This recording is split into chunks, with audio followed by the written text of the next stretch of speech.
Coming up on City Spotlight, we're on location in Shelbyville. We'll talk Shelbyville Schools with Denise Bence, Superintendent of Shelbyville Schools, Shane Schurict, Shelbyville High School Principal, Russ Tomblin, Moulton Middle School Principal, and Ryan Scott, Main Street and Kindergarten Center Principal, about social and emotional learning in the Shelbyville school system, as well as other programs going on in the Shelbyville schools. And then we'll head over to the Shelbyville Public Library and talk with Library Director Monica Cameron about the role of the Shelbyville Public Library and some of the programs offered at the library. We're on location in Shelbyville, next on City Spotlight.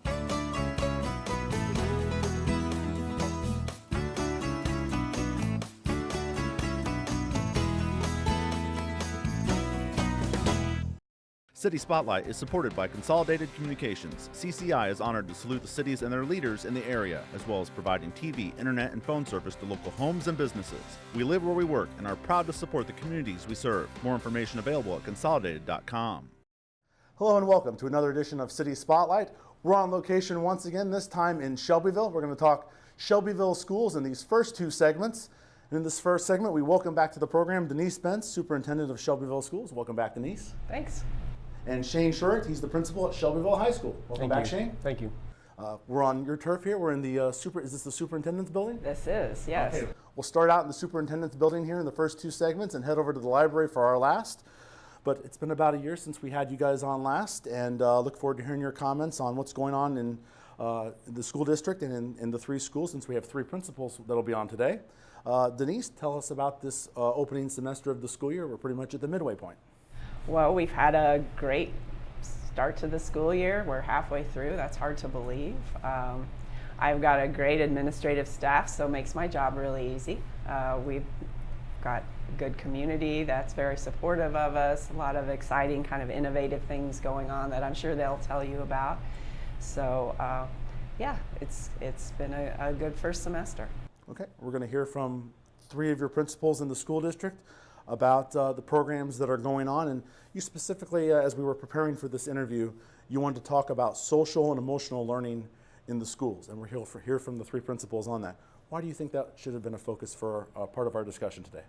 Well, it's been a focus in all three buildings at our elementary, middle, and high school. It looks different in all the three buildings, but we really believe that we have to go beyond math and reading and science and social studies and talk to kids about, you know, those soft skills they're going to need when they graduate. That's part of it. Working together, communicating, having perseverance, grit. We talk a lot about having a growth mindset. And not only that, but just being part of the larger community, the Shelbyville community. Our community gives a lot to our school district and is very supportive of us, and we think it's important to show kids how we need to give back to the community. I think what you just touched upon there struck a chord with one of our recent episodes. I was in Effingham talking with their constructions trades program, and they were talking about there's the skills that you learn about the trades that they're working on, but also the communicative skills that are maybe they've been overlooked. Talk about, again, that aspect of why it's important to worry about what the student is thinking from the communication standpoint. Right. Well, we know that in the 21st century, there are skills that kids need that go, like I said, beyond basic academics. You have to be able to work in a team. You have to be able to communicate, problem solve, all of those things that sometimes are lacking. You know, being on time and having a good work ethic, all of those things we know employers are looking for, and those are the kind of skills that will help kids advance as well as having a good academic background. Shane, look forward to hearing your comments. Tell us about what that component at Shelbyville High School, the social and emotional learning aspect. Well, we've done several things this year after we've identified this as a need. One of the things that we did is we created a new class for our freshmen, our incoming freshmen. And the idea is, what do our students need to do or be taught in order to be successful in high school? And there's a lot of different things that word successful means. That doesn't just mean, you know, getting A's and B's. It means having healthy relationships. It means, as Mrs. Bence said, team building, working with one another. So we created a class this year called Freshman Focus. Each one of our freshmen, they take it, and there's a whole curriculum based upon those types of concepts. The idea of bullying is addressed in there, what to do in case of these different things happening. So we're also teaching them those soft skills that Mrs. Bence mentioned. We talk to employers, we talk to local businesses, and we ask them, what do you need from our kids as they graduate? And those soft skills, those come up time and time again, just being on time, being prepared when you get there. So that course, that's our first step in preparing our kids. Any feedback from the students early on and or the teachers that are teaching the course? Well, we actually just got our survey. We created a survey to give to our students who took it this first semester, since the semester is over pretty quickly, and overwhelmingly the students have identified this as a successful course. They believe that it's going to help them throughout the rest of their high school career. They also believe that it's helping them with their relationships with not only teachers but also with their students, because team building is a very big part of this class. So you said this is just for the freshmen? Yes. Okay, and do you see a need for this at all in the other 3 grades of high school, or moving forward? Well, the idea is that every freshman class is going to have this, and we're going to build off of that. At one time we had this kind of course later on in a high school career, but we looked at it, we evaluated it, and thought, well, why are we teaching this when they're upperclassmen? Why don't we teach this when they first come, so they have those skills right from the get-go? And some kids, by the time they get to be juniors, they've already dug themselves a pretty big hole, or they're struggling in different ways. Let's hit them right when they come to the high school, right off the bat, so they can have those skills they need in order to be successful. You got to feel really good about what you've started here. Yeah, I think so. And additionally, we've also had a bunch of our teachers trained on youth mental health first aid training. We want to identify those students that are struggling with all different types of situations or issues, and by training our teachers, by giving them the skills they need in order to identify students that may be having a difficult time, we can maybe point them in the right direction to help them out. Okay, very good. Appreciate you sharing that, and good luck moving forward after this first year of this new class. I want to ask you about the CEO program, because can't do a city spotlight without asking just about every community we have on. How's the CEO program? I understand that's off and running here in Shelbyville. Tell us, how's that going? Yeah, I mean, it seems to be going really well. Just yesterday, the current CEO students, they came and talked to all the juniors at Shelbyville High School, telling them about the program and trying to get them to be interested in signing up for it next year to keep the program moving year in and year out. The students, they come to me all the time with different projects or ideas. They go out and sell advertising. They go out and try to find sponsors. They have a murder mystery coming up in mid-January that they're putting together. So from what I can tell, everything I've seen and what I've heard from our students seems to be going really well. And the CEO program, just a major footprint in central Illinois, affecting so many communities and schools, and it's in Shelby County now, so congratulations on that. Denise, as we wrap up, as you see what's going on here, a first-year program to deal with the social-emotional component, and the CEO program off and running, the new additions to your school district. Yes, we're really excited about both of those things. The other thing that Shane didn't mention was all the community projects his teachers and are doing. So our kids are out in the community working, volunteering, and we just think that's good practice for hopefully when they graduate, come back to live in our community and become community members. We'll have to touch base on some of the things that we, unfortunately, because of time constraints, left out. But Denise Bence, Superintendent of Shelbyville Schools, and Shane Schurict, Principal at Shelbyville High School, we appreciate your time here on City Spotlight. Thank you very much. Thank you. And coming up next here on City Spotlight, we'll continue to talk more Shelbyville schools. But first, let's take a look at some of the upcoming activities going on in Shelbyville.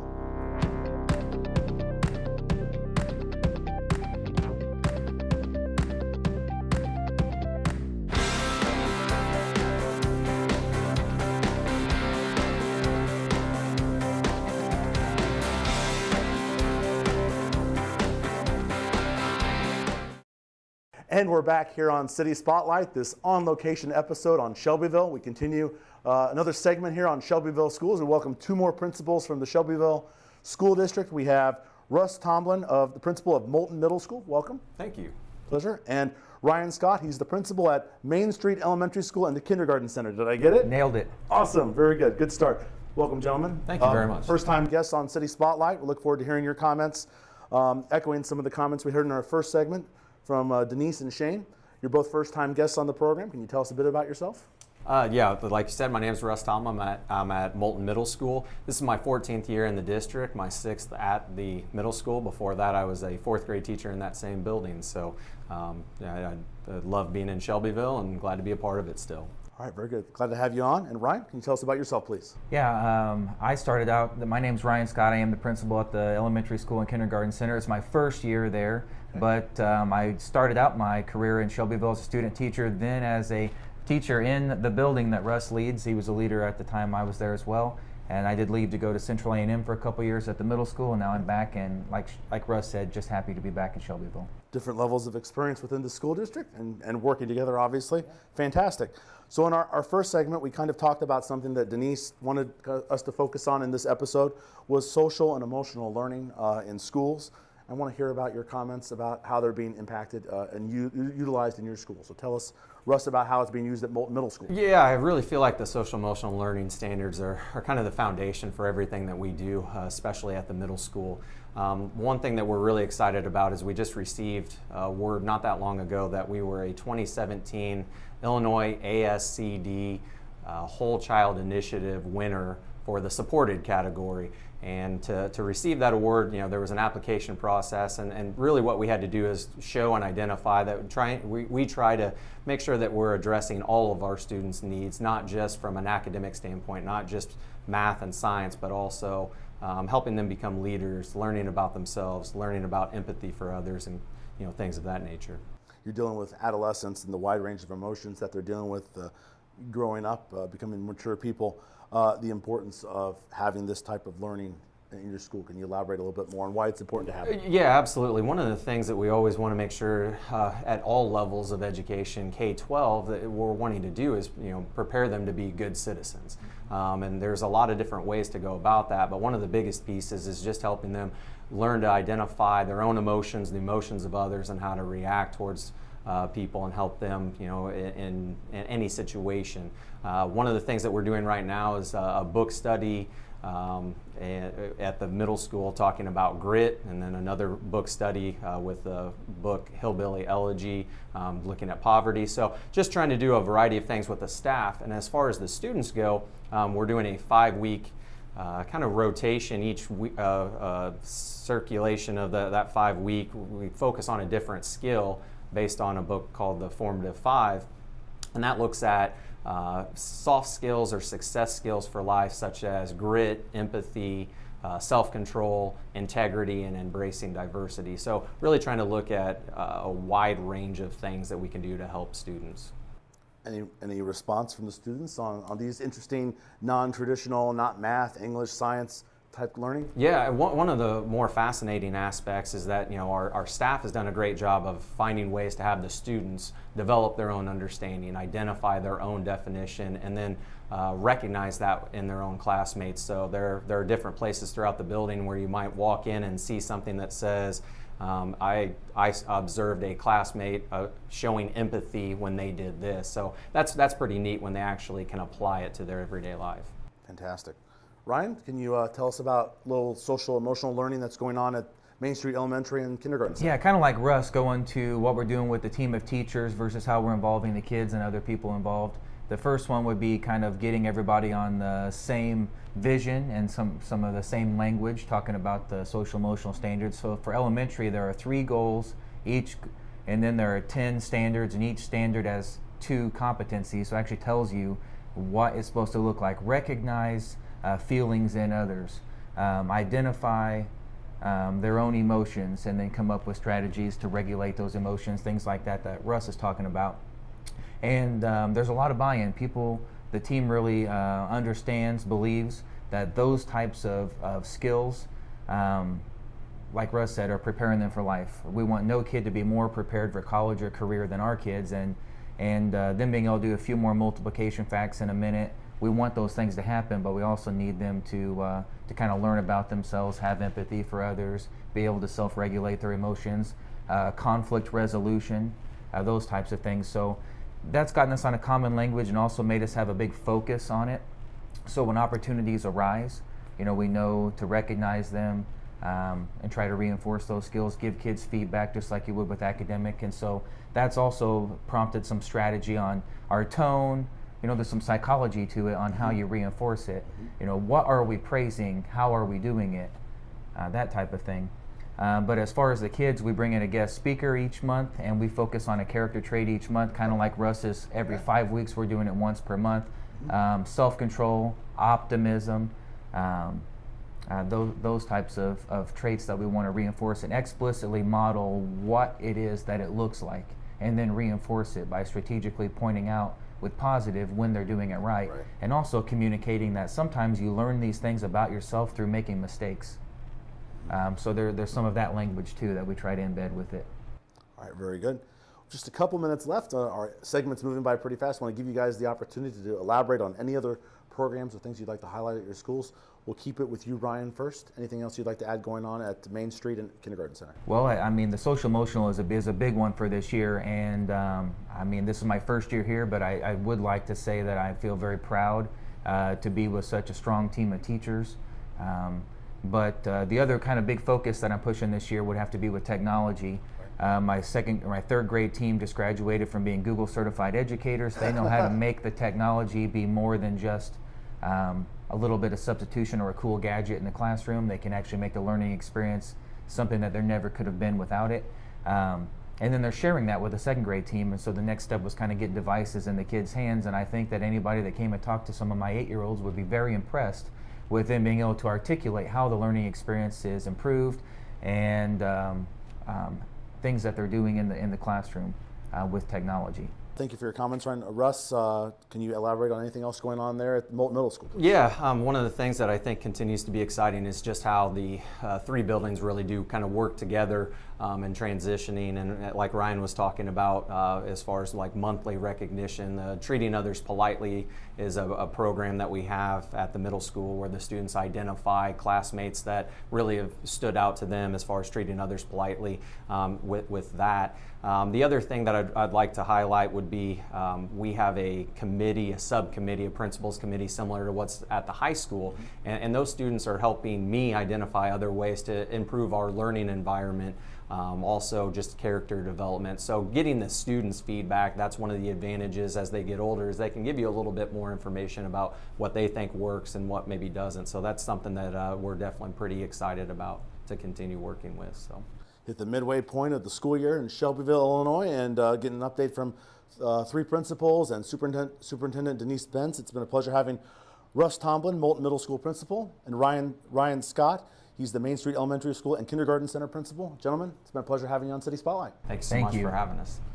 And coming up next here on City Spotlight, we'll change locations and head over to the Shelbyville Public Library and talk with Monica Cameron. Stay tuned.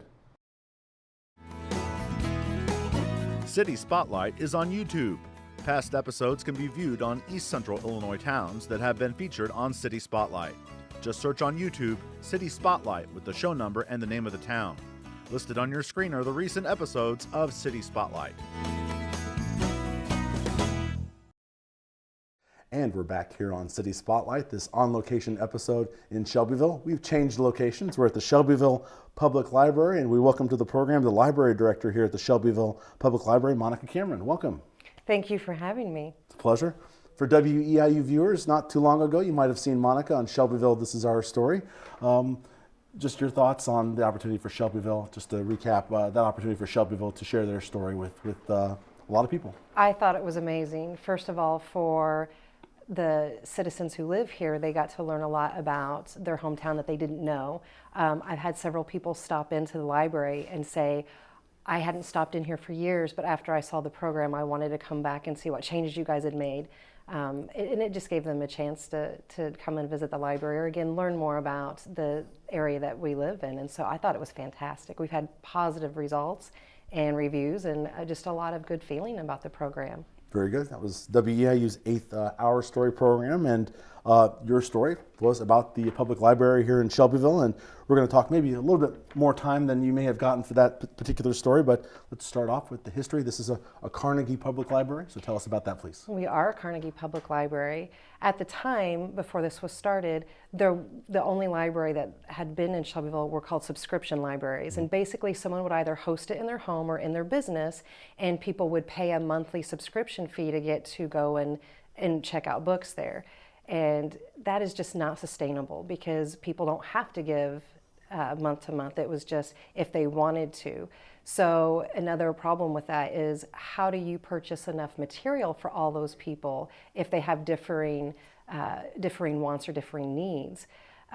So there was a women's club at the time, and they had heard that Carnegie was giving money for areas to have public libraries. However, they'd only been told that they had to have a certain population, and Shelbyville didn't meet that population requirement. But they came across someone who was visiting them who said that her town got a donation and they were under 5,000 people. So the Women's Club contacted people over at Mattoon Public Library, which is also a Carnegie, asked them what they had to do in order to get it. Right. So they were told that they had to have a library board, they had to have a site, and they also had to have the city pass an ordinance in order to have consistent funding. So it wouldn't go the way of the subscription libraries and just fall off.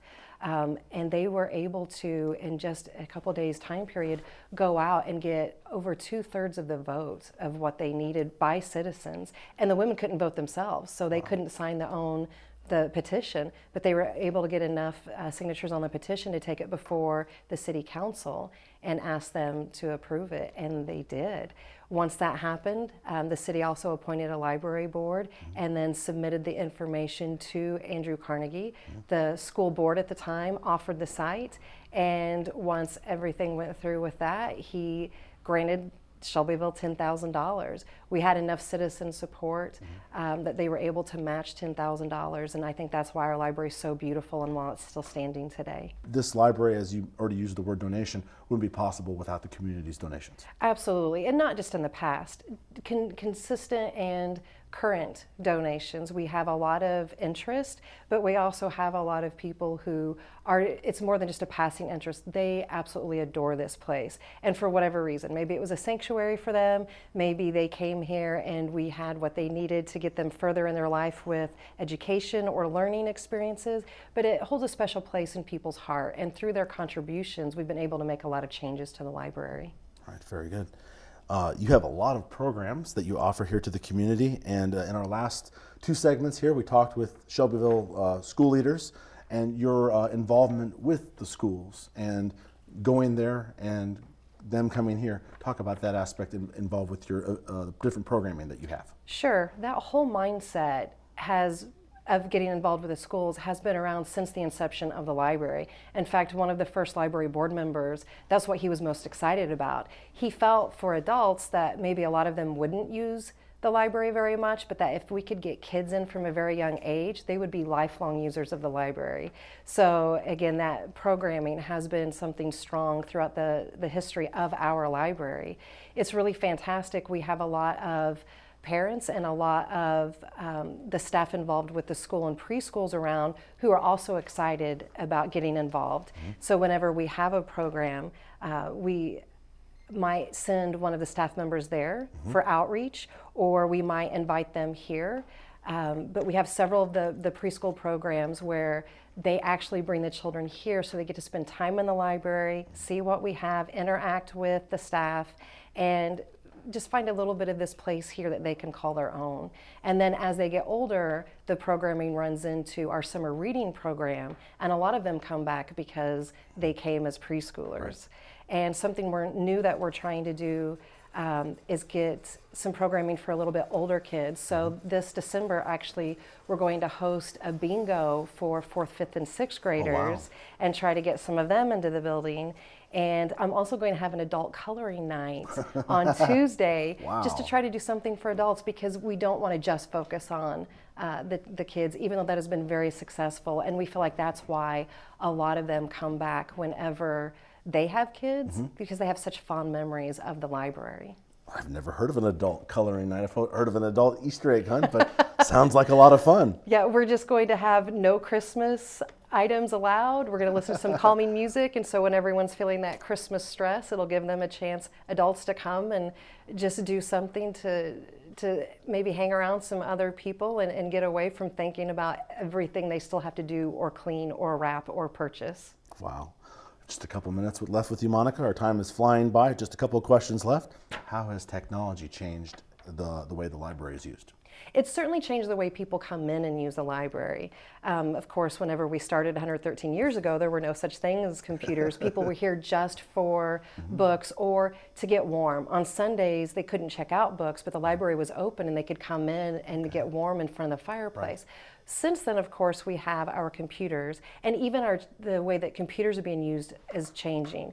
People would come in and use the computers and print, and now we have a lot of people bringing their own personal devices in and using library Wi-Fi.